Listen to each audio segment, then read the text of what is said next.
Hey y'all, it's Marlena from CoachMarlena.com. I wanted to talk about Insecure. So I love Insecure. It's really interesting. It's funny. It's hilarious. It's all things that I love in terms of complex characters, black folks shining and doing crazy antics, as well as being successful, being full of drama, like being human beings at the end of the day. It was one of the reasons why I love this show. So I was thinking about the first episode. Actually, we're on episode 3 at this point. For anybody that hasn't caught up, so at the beginning of not the beginning of the episode, but the episode goes through a point where Issa is pretty much made a career move, a huge career jump. She was doing like nonprofit work, helping kids, and she has decided to put on this huge event for her community and to pitch to investors. And I mean, it's really outside of her comfort zone. And one of the scenes in the show, she is shopping with her girlfriend, returning clothes so that she can stay fly and buying a new set of clothes with the same same amount of money that she used to purchase the last outfit. What I would like to call being resourceful. And she said something to her best friend Molly, and it's to the effect of, what am I doing? Who do I think I am to decide that I can put on this big event, get investors to pitch in and to support my idea. I'm just me. And that really stood out to me because, one, I've been there. I felt that way throughout my career.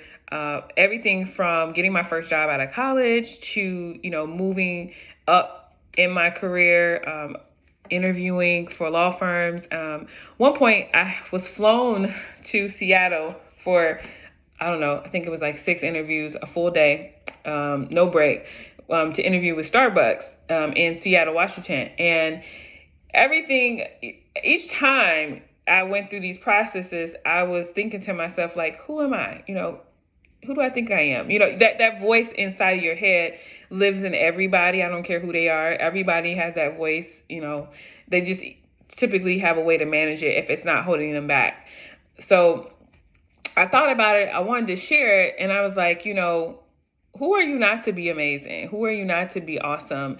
Sometimes when I've been in that place, what's helped me is, having a mission, having a why as to what I want to do. And for a long time, I was just, create security for my family, take care of my boys, and just give them a lifestyle that I didn't have and, wanted to demonstrate for them, right? But the other part is that, who am I not to have the best life ever? Who am I not to accomplish my dreams and my goals? And when I can get to that place, it's helped me progress and move forward and do things that nobody thought I should be doing.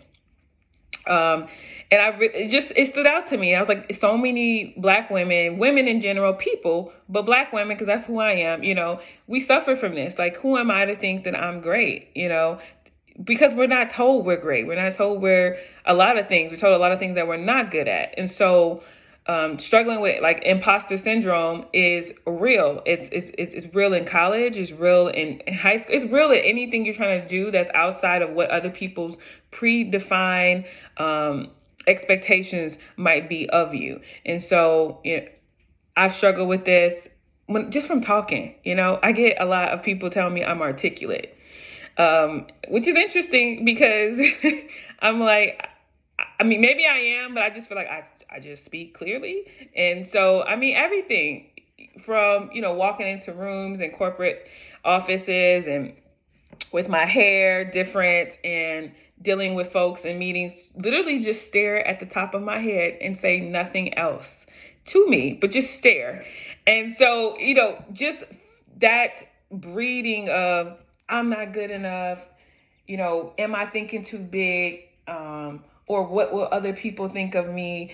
Yeah, I wanted to, I guess, share that this was super relatable. And I thank Issa for demonstrating that, especially a woman of her status. She's progressed over time and just, speaking to the realities of people who are making shifts.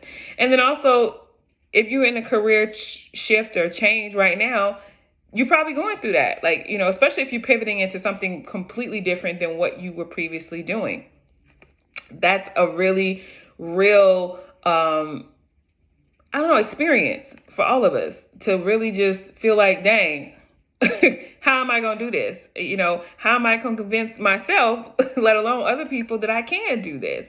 And I just thought that one, this was a good one. She demonstrates it from when her character is going through this, right? Because as she does it, she pitches it. She's kind of flailing, and later on in the episode, as she's trying to convey her idea to people, she's switching it up. She's not staying consistent, which all of us kind of go through that. Sometimes when we're looking for jobs, we just any job is okay, instead of looking for the right thing that's going to make sure that you thrive. But the other thing is, she ended up hitting her stride once she really got clear on her mission. Like, why am I doing this? It's not all about me, but it's about this purpose that I have, and I want to see it come to fruition. And that seemed to have calmed her and to really helped her get her laser focus. And I could totally relate to that. I could relate to the uncertainty, the girlfriends that you need to kind of support you and advocate and say, girl, yes, you can. You got this. You need that community of support. So all of it just spoke to me, and I just wanted to share it with you guys, see what you guys thought about that. If you've seen Insecure episodes, let me know what you're thinking. How do you feel about it? And how do you feel about when you kind of struggle with that? Like, who am I to think that I can do this? Like, what was I thinking? How do you process it, and how do you move forward when you kind of run into that for yourself? All right. Have a great day.